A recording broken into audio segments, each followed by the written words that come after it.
And I'm going to record. Good morning, everyone. How are you all? I hope you enjoyed your weekend. I would like to go over actually the skill that we did on last week over theme. I want to discuss what theme is from last week. We're going to look at our old lesson from last week and our new lesson for this week. Last week we looked at theme. Theme is the big idea, the moral of the story, the life lesson. It's the life lesson that the author would like for the reader to gain from the text. Now, we've read 4 novels this year so far, and we correlated and we looked at how within our novels, theme is identified with 3 main aspects. We looked at freedom, courage, and hope for several of our novels that we've read so far. And I'm going to just read what you guys actually stated, and I actually input it in our graphic organizer. For freedom, but not buddy. To escape what people think you should have for a forever home and a family. Also with freedom, within Number the Stars, you have to risk your life for freedom. You guys said for Goodbye Vietnam, you have to risk what is comfortable for a better life and for family. With Stone Fox, courage was displayed by you do not give up when faced with challenges. And I think EJ said that one about Stone Fox. With Bud Not Buddy, do not give up on yourself or your family. And with Number the Stars, take a risk to save the ones that you love. And we know that Anne Marie and her family had to risk saving Ellen and her family because they were a Jewish family, but had to risk their lives in saving theirs. Now, for hope, we looked at Stone Fox. To believe in yourself, even when others don't. And remember, Little Willie had to believe in himself with that race because everyone doubted that he would not be able to win against Stone Fox. With Number the Stars, believe, and I think Michaela said this one, believe that the war will end and all the Jews will be free. Mm-hmm. And with Goodbye Vietnam, believe that you will escape your bad circumstance to have a better life in America. And that was the current novel that we are reading, Goodbye Vietnam. Now, our new skill for this week, guys, we're going to be working with context clues. Context clues are when readers use context clues or clues in the sentence or the passage to determine the meaning of unfamiliar words. So you may have a word that's unknown or unfamiliar to you, but if you use the clues within that sentence or clues within that passage, they will actually help you to identify or determine the meaning of that unknown word. So I thought of an acronym in the ways to use context clues. So the acronym of ideas, you know, I love acronyms. So IDEAS, and this will help you to identify ways that you are able to use context clues. I represents inference. Inference is the meaning that's not given, so you can use the text clues or the clues within the sentence. Now, within the inference, for instance, you're going to use the clues within the sentence to identify what a word that you don't know, an unknown word, means. So let's look at this sentence here. Ricardo is difficult to work with. He always talks about himself. He's so arrogant. Well, we don't know what the word arrogant means in the sentence, but we use the clues to make an inference. So if he's always talks about himself, he's always bragging, always boasting, we can infer that arrogant means that he's kind of self-centered. He thinks of himself, okay? You can use definitions. Sometimes the meaning of the word is explained in the sentence. Well, let's look at the example. Ricardo is arrogant. He thinks of himself as being more important than others. Here, arrogant is actually defined within that sentence. He thinks of himself as being more important. He's arrogant. So that definition is given in that sentence. Here, an example. Sometimes the examples of that word is given within the sentence. Ricardo is arrogant. He is always bragging about how great he is at sports. That's just an example of what arrogant is. He's bragging of himself in sports. So bragging, self-centered. That example is given within that sentence. A stands for antonyms. The opposite meaning is given in the sentence. Well, let's look at the example. Ricardo is so arrogant. He needs to learn to be humble, like his brother. The opposite of arrogant is humble, like his brother. So that means if he's not arrogant, then he's humble. Humble means you're not thinking of yourself all the time. You're also thinking of others. So he's opposite of that, arrogant. Or the synonym. The synonym is sometimes the same meaning is given in the sentence. Ricardo is arrogant, comma, proud, comma, self-centered, comma, and overbearing. Here the examples are given within that sentence. Arrogant, meaning he's proud, meaning he's self-centered, meaning he's overbearing. Those are all the definitions of what arrogant means, but it's given a synonym to actually define that. So when you think of context clues, think of the acronym ideas. I, you can use an inference. D, a definition. E, an example. A, an antonym is sometimes listed, or S, a synonym. Okay, that's a great acronym for context clues. All right, guys. Now I would like to share my screen and go over a PowerPoint. Teachers, are there any questions so far about context clues? No, ma'am. Okay, I'm going to share my screen. Now, all right, so we know that, guys, we should be finished with the book. And I do want to give a shout out to a couple of students that I know you guys have taken the test. We have, I want to give a shout out to Harper. I would like to give a shout out to Emma. I would like to give a shout out to Sydney. There's several other students as well. I didn't write all of your names down, but you girls specifically, I remember looking at AR on Friday. You girls specifically made a 100 on the AR test, and you made a 100 on the vocab test as well. I also want to give a special shout out to Heaven. Heaven, I love the fact that you attempted, and it's not just about making a 100, guys. I want to give a special shout out to Heaven, because Heaven, you completed the book and you attempted both of the tests. I'm very, very, very proud of you. But guys, congratulations. Yay. I know, as I look on AR, also Genesis, I specifically remember seeing Genesis. She took both of the tests as well. So good job, Jenny. Now, guys, y'all have to take this AR test for this book. I don't want to move on. I have about 6 students per class. We're still lacking a lot. That's a lot. It's too many for us to move on. So guys, please, and teachers, would y'all agree with me with giving them, the students, 1 more week to finish this book? Guys, I really want, this is such a good novel. I don't want you to not finish it. So please finish this novel this week. You need to complete the AR test that's on for Goodbye Vietnam, as well as the vocab test, okay? Please finish. Remember, I'm gonna just review. There's a part 1, which they're in the village. Remember, they have to leave the village because grandma is gonna get arrested. Part 2, the journey.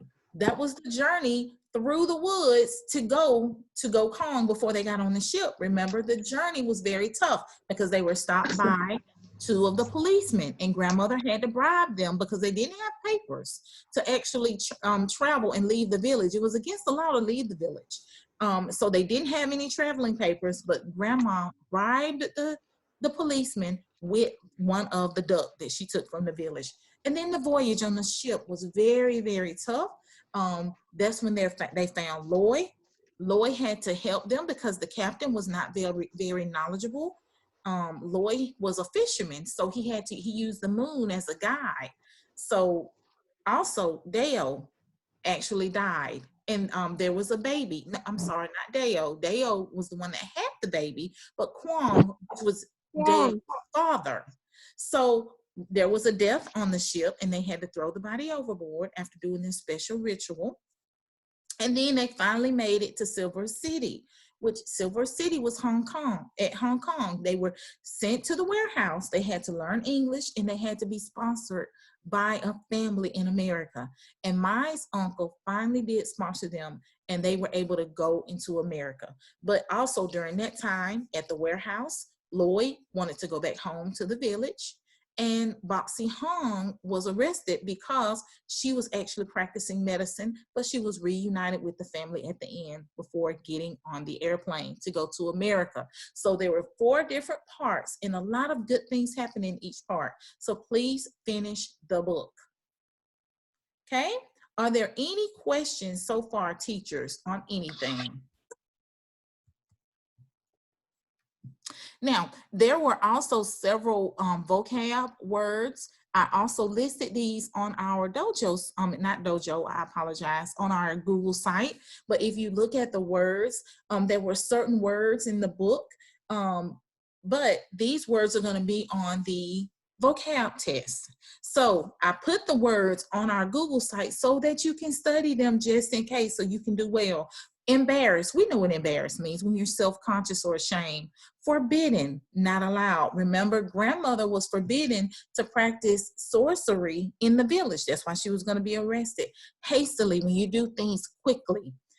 Indicated, pointed out or suggested. Nightmares, remember Ann was having a lot of bad nightmares at night.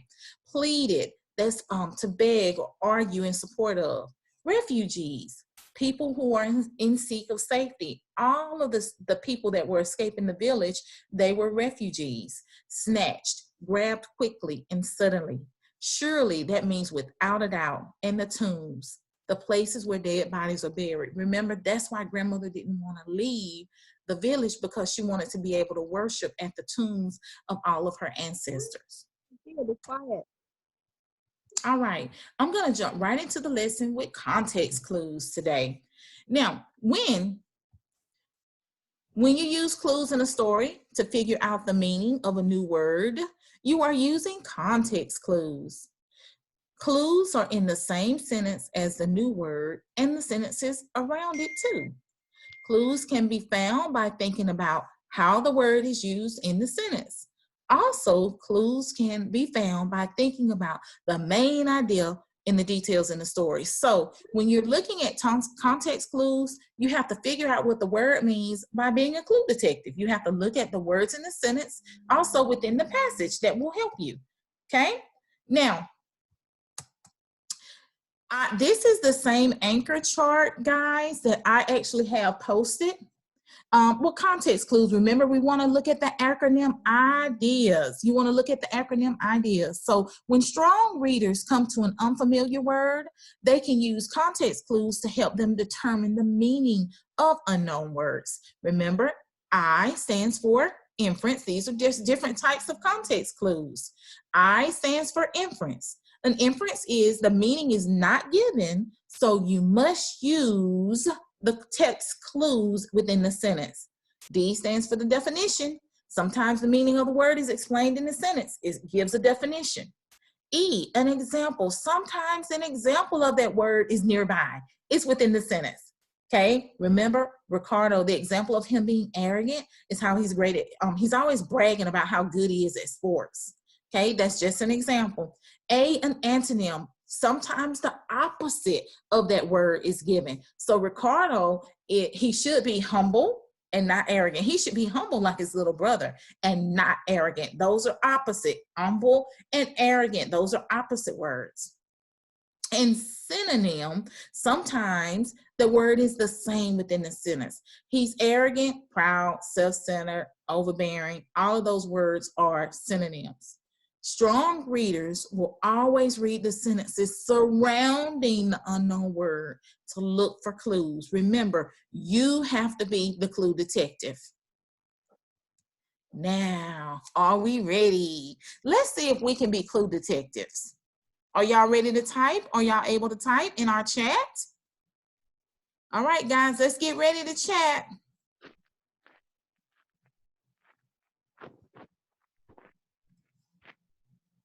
Let's see.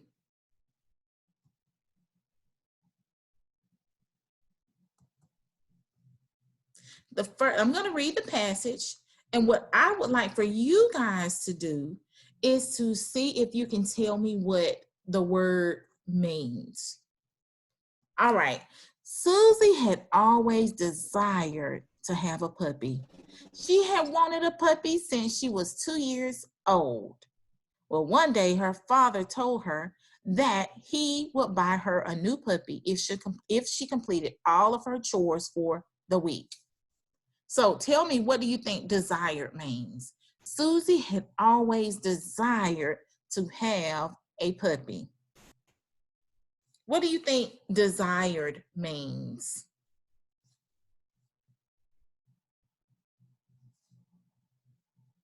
Good job, Quinn.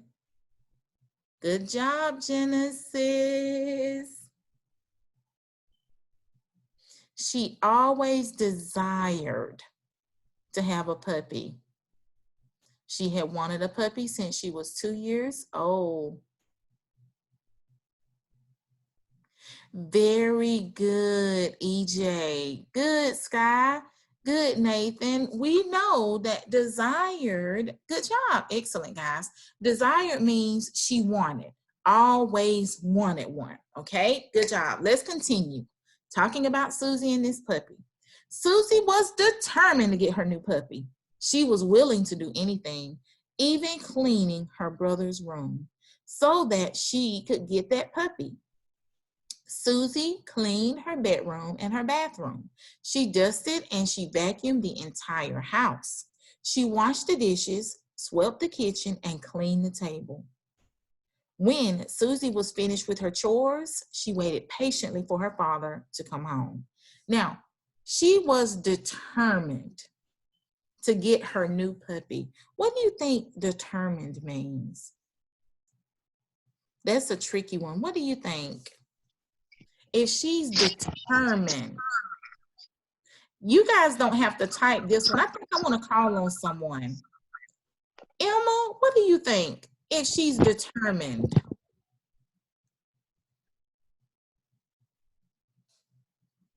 Do you know, Emma? If she's determined. What do you think, Emma?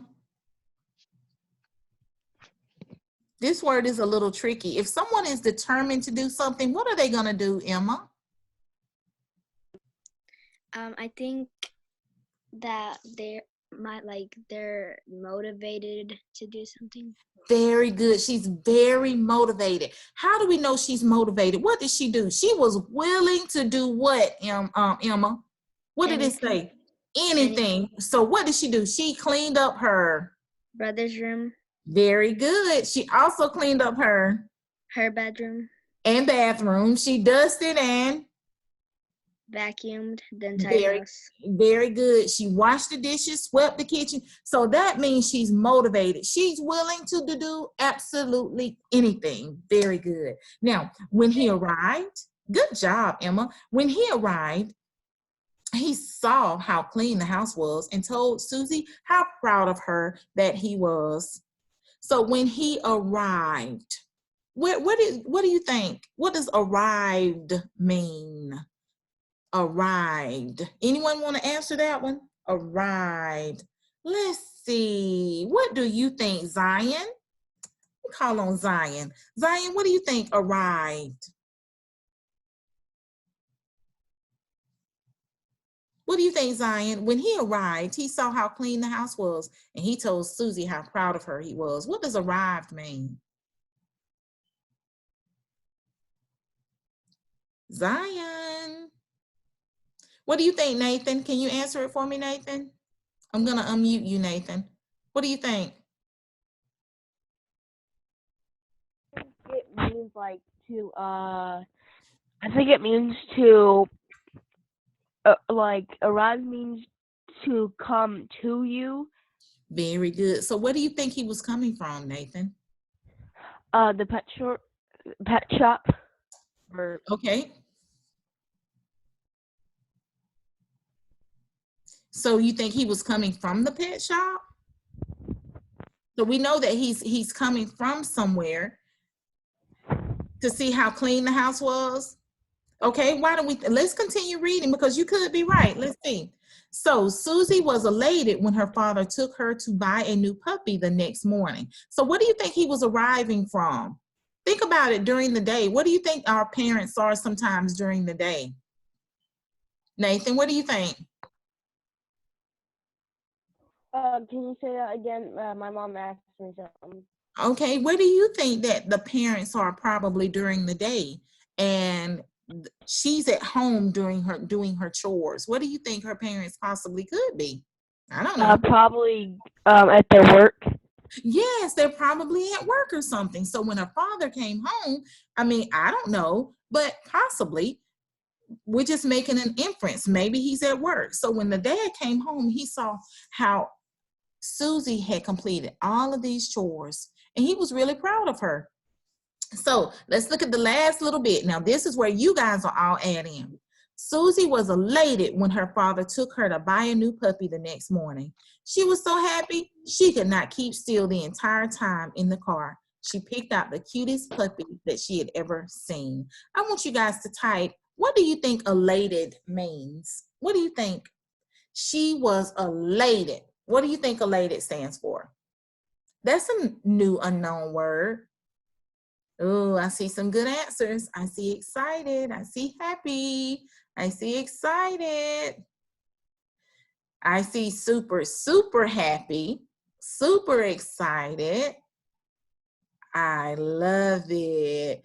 Good job. She was overjoyed. Good. Great answers, guys. So yes, we know that she's happy. Now, also, I'm looking at the synonym here. It even stated it. It gave an example of why she would be happy, but it also stated a synonym. She was so happy. Susie was elated. She was so happy. Very good, guys. Excellent job. So you see how you have to use the clues in the sentence to help you to determine unknown words. Excuse me. We have a couple of more, and I'm going to just call on a couple of students to tell me what they think the answers are. Are we ready, guys? Excuse me. So when I call on you, I would like you to unmute your computer. Let's see. Jalissa, can you do the first one for me? Jalissa, and then get ready, Genesis. Jalissa, the dog ran to fetch the what? We're going to use context clues to decide what that covered word is. What do you think it would be, Jalissa? The dog ran to fetch the what? What do you think a dog would fetch? A stick.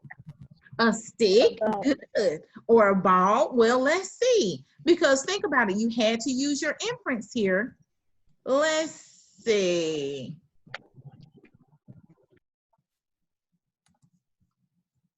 Very good. Good job, Jalissa. All right. Are you ready, Genesis? Yes. I thought that camp food would be gross, but I actually found it quite what?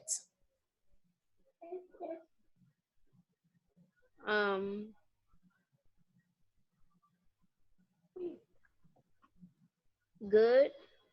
Good. It was quite good. Okay, can you give me another word for good? How would food taste to you? Or delicious. Delicious. Okay, let's see.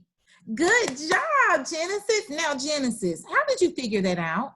Did you look at I for inference, D for definition? Was there an inference there? Was it a definition? Was it an example? Was it an antonym or a synonym? What do you think?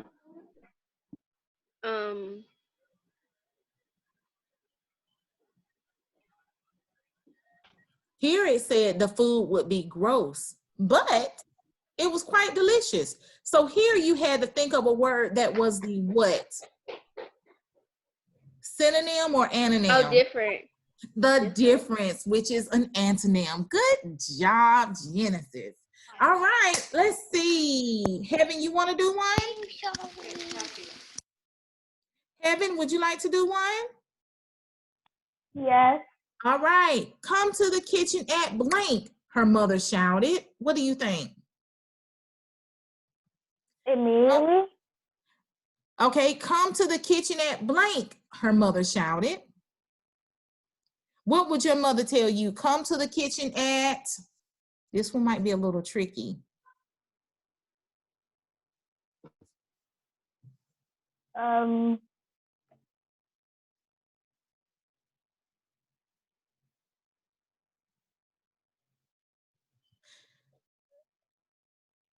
Come to, now this one is tricky, Heaven. Okay, so I'm gonna help you with this one. I'm gonna let you do number 4. Come to the kitchen at once. Do you see? Oh. Now, yeah, this one is, yeah, this one is tricky because she's telling her to come immediately. And we know it's important because what is mom doing, Heaven? Is she just whispering it? What did mom? She's yelling. She shouted it. Very good. Heaven, I want you to do one more. It was so cold outside that I put on my coat, blanket, and gloves. What do you think? I forgot what to call, but those earmuffins, I think. Okay, so you put on your coat, you put on your earmuffs and your gloves. Oh, boots. Or what else could you put on? Boots. Your boots. What else could you put on? A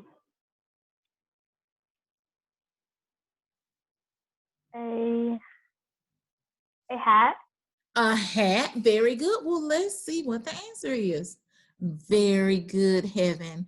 I put on my coat, my hat, and my gloves. So all of your answers were correct. So Heaven, do you see, are these making a synonym, an anonym, or examples of what you would need? What do you think this is, Heaven?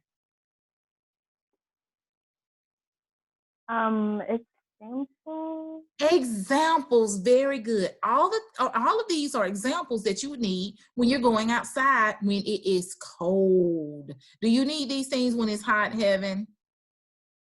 No. No, definitely not. Good job. All right, I'm going to call on Abby. Are you there, Abby? To do the next one.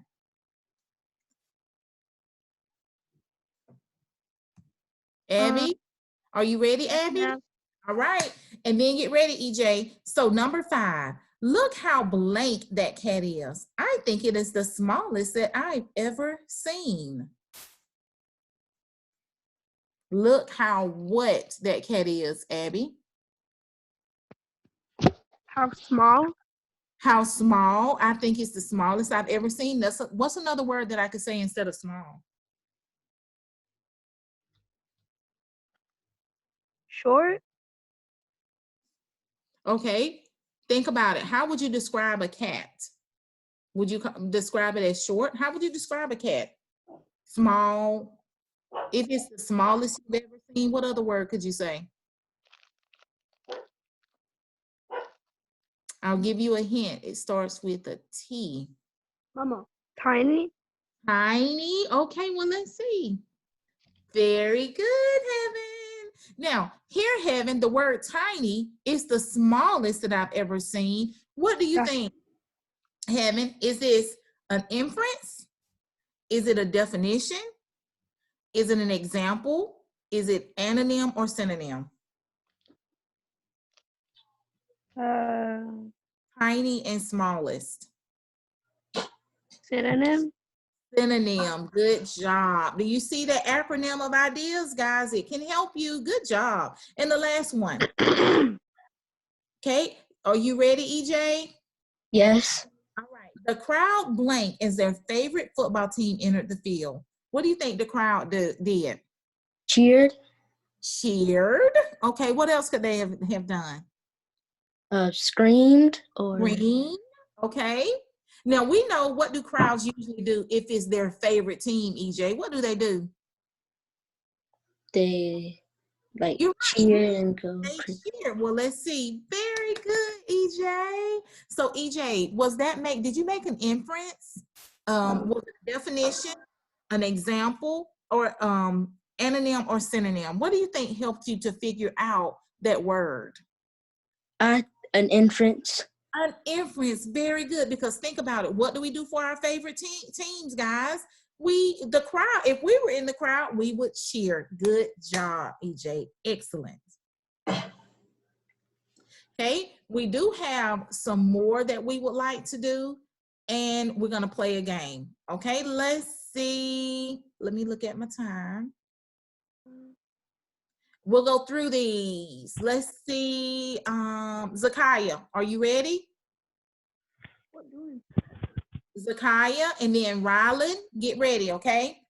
A foul, offensive odor was coming from the box in the corner. The word offensive means what? If it was a foul odor, what is it? Offensive odor? What do you think offensive stands for, Zakiah? Like very rude to say, and like Sophia. they don't think it's nice to do with them. Okay, a foul, offensive odor. If I'm describing that odor, do you think it smells good or smells bad? Smells bad. Smells bad. Good job. Do you see how that synonym of the foul odor? Looking at the synonym of foul. Good job. Okay. India. It was ridiculous to expect Dr. Line to go along with such a crazy idea. What do you think ridiculous means? Like crazy. Crazy, very good. Do you see how that word crazy helped you to determine what ridiculous meant, the synonym of that? Very good. Rylan, are you ready? Unlike Susan, who was always prompt, Jack was never on time. What do you think prompt means? Susan is prompt, but Jack is never on time. Probably like organized, maybe like she's organized with her time. Okay, so very good. She's always on time. So Susan is always on time. So Jack was never on time. So Jack is always what? Late. Late. And Susan is always on what? Time. Time. So those two words would be synonyms or antonyms? Synonyms. Well, prompt. Oh, antonyms. Antonyms. Good job. Good job. We have two more, guys, and we'll get to our game. Zenobia. Most metals rust, but gold does not corrode. The word corrode means what? Hey, Lizzie. What do you think?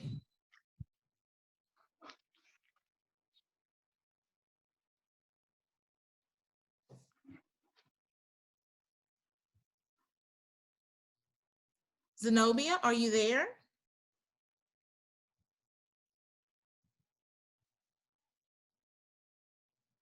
Help her out, EJ, for me, please. I don't know if I can hear Zenobia. What do you think, EJ?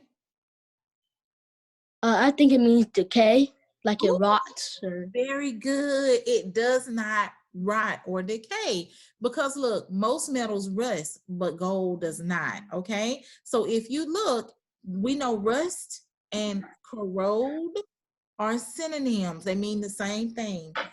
Very good, EJ. An Arlington National Cemetery, or the graveyard, is where we bury our national heroes. The word graveyard means, now if you look, graveyard is a place to bury national heroes. So here, Arlington National Cemetery, I'm looking at this. This is an example of a graveyard or a graveyard, a place to bury our national heroes. Do you see how they separated this example with commas? Right behind the example, you have the word here as the example. Okay, now what we're going to do is to play our game next. You guys are doing great. Remember, ideas. We have inferences, or the clues that come after or within the sentence. You have to make an inference to determine the unknown word. You have a definition. So you use the meaning provided within the sentence. You have an example, just like the Arlington Cemetery or the graveyard. An example of that word is given within the sentence. Antonym is the opposite meaning of the word is given in the sentence, and synonym is a similar meaning given in the word. All right. Are we ready to play? Who wants to be a millionaire?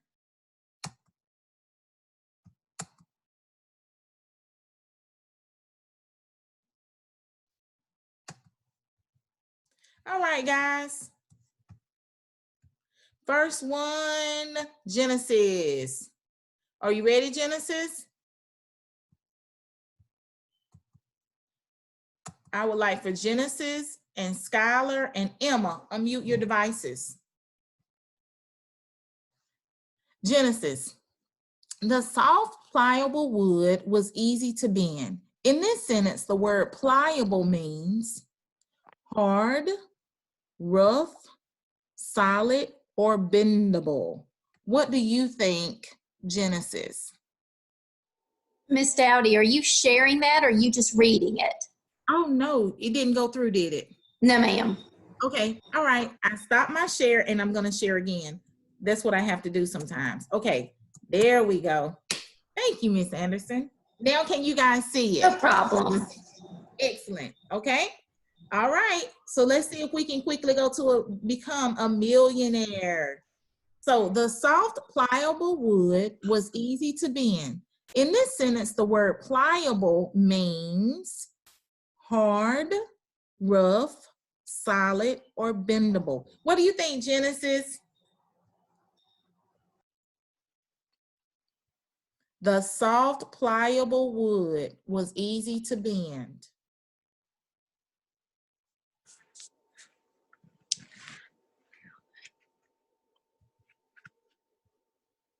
Did we lose Genesis? Genesis.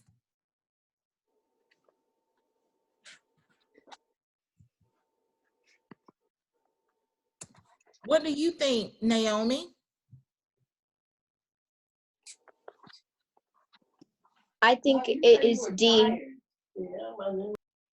You think it's D? Bendable? Yes. Very good.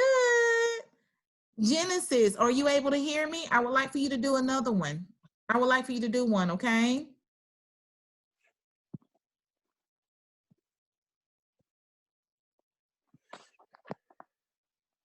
I'm gonna stop my share and I'm gonna stop recording.